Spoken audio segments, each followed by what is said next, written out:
세상이 추구하는 지혜는 그 초점이 자신에게 맞춰져 있습니다. 지혜를 자신이 이루고자 하는 도구로 많은 사람들은 사용하곤 하죠. 공부하는 학생은 지혜를 통해 좋은 성적을 얻길 원하고요. 사업하는 사장님은 지혜를 통해 좋은 아이템을 개발해서 사업이 잘 되기를, 그로 인해 돈을 많이 벌기를 원합니다. 직장을 다니는 회사원은 지혜를 통해 회사에서 인정받아 좋은 직급을 받고 연봉도 높아지기를 원하죠. 이렇게 세상은 지혜를 자신의 성공의 수단으로 사용합니다. 그러나 성경은 이런 것이 지혜가 아니다라고 말하죠.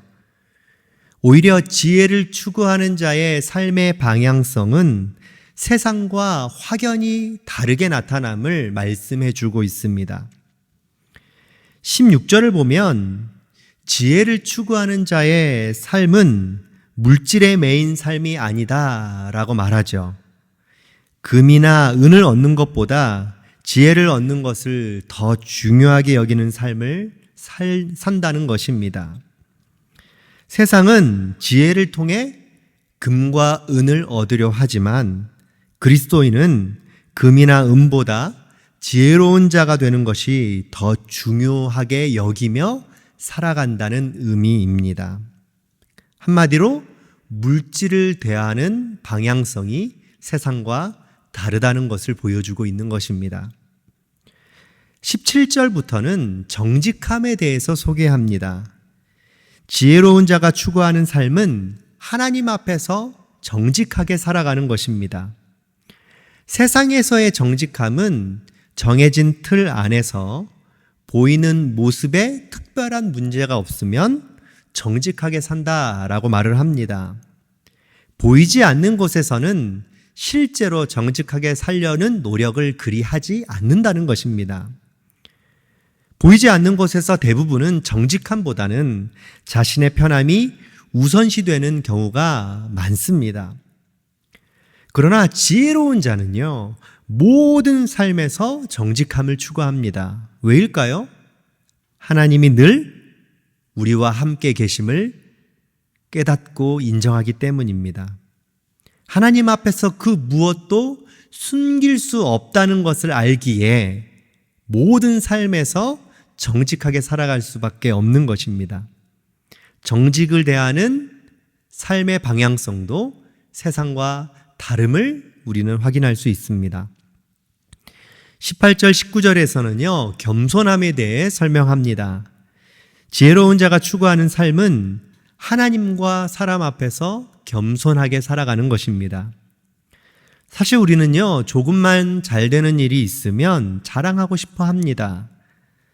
자랑하는 그 이면에는 내가 다른 사람보다 조금은 더 낫다라는 교만한 생각이 자리 잡고 있기 때문에 나타나는 모습입니다. 교만한 마음은 마치 밭에 자라나는 잡초 같아서 마음 깊은 곳에서부터 끊임없이 자라납니다. 하지만 이 마음을 다스리는 유일한 방법은 하나님이 주시는 지혜가 우리 안에 거하는 것입니다. 그러면 하나님이 주시는 그 지혜로 말미암아 교만한 마음을 말씀을 통해 깨닫게 되고 다스려 주시고 주님 앞에서 내가 아무것도 아닌 존재라는 사실을 인정하게 되므로 결국에는 겸손한 태도로 살아가게 되는 것입니다. 이것이 지혜로운 자가 살아가는 삶의 모습입니다. 20절 말씀처럼 지혜로운 자가 추구하는 삶의 태도는 결국에는 말씀을 따르며 살아가는 삶인 것이죠. 삶의 기준이 세상도 아니고 자기 자신도 아닙니다. 오로지 하나님의 말씀이 기준이 되는 것이죠. 말씀대로 살고 말씀대로 죽는 것입니다. 하나님의 말씀이 삶을 이끌어가는 원리가 되기 때문이죠. 말씀 안에 거하려고 몸부림치는 삶을 지금 살고 있다면 바로 우리는 지혜로운 자의 삶을 추구하며 살아가는 모습인 줄 믿습니다. 지혜로운 자는요, 말을 할 때에도 다릅니다. 대부분 사람들은요, 말을 할 때 자기 중심적이잖아요. 그러다 보니 다른 사람들에게 상처 주는 말을 종종 하곤 합니다. 살리는 말이 아니라 가시가 되어 다른 사람을 죽이는 일들도 심심치 않게 발견할 수 있습니다. 자기 중심적으로 살다 보면 결국에는 자기 자신이 말로 인해 고통을 받게 됨을 우리는 많이 경험합니다. 하지만 지혜로운 자는요, 말에도 선한 영향력을 미칩니다. 선한 말이 자기의 영혼을 살릴 뿐만 아니라 다른 사람들까지 세우는 결과를 만들지요. 지혜로운 자는요, 말하는 언어부터 다르다는 것이죠. 그것이 23절부터 30절까지의 내용입니다. 이 말씀을 읽어보시면 지혜롭지 못한 말이 얼마나 무서운가를 확인할 수 있습니다. 지혜로운 삶의 방향성을 가진 사람은요, 사람을 바라보는 태도도 다릅니다. 31절에 보면 노인을 향한 시선에 대하여 성경이 소개하고 있죠. 보통 노인을 향한 사회적 시선은 그리 좋지 못하죠. 공경의 대상이기는 하지만 이미 은퇴했고 또 건강도 약해지는 시기이기 때문에 무시하는 것이 쉽습니다. 가끔 뉴스나 아니면 미디어에 노인들을 향한 젊은이들의 폭력, 폭언에 대한 이야기를 들으면 마음이 아픕니다.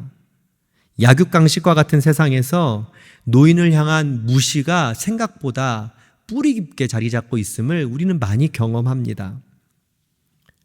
하지만 지혜로운 자는 노인을 대하는 태도가 다르다고 소개합니다.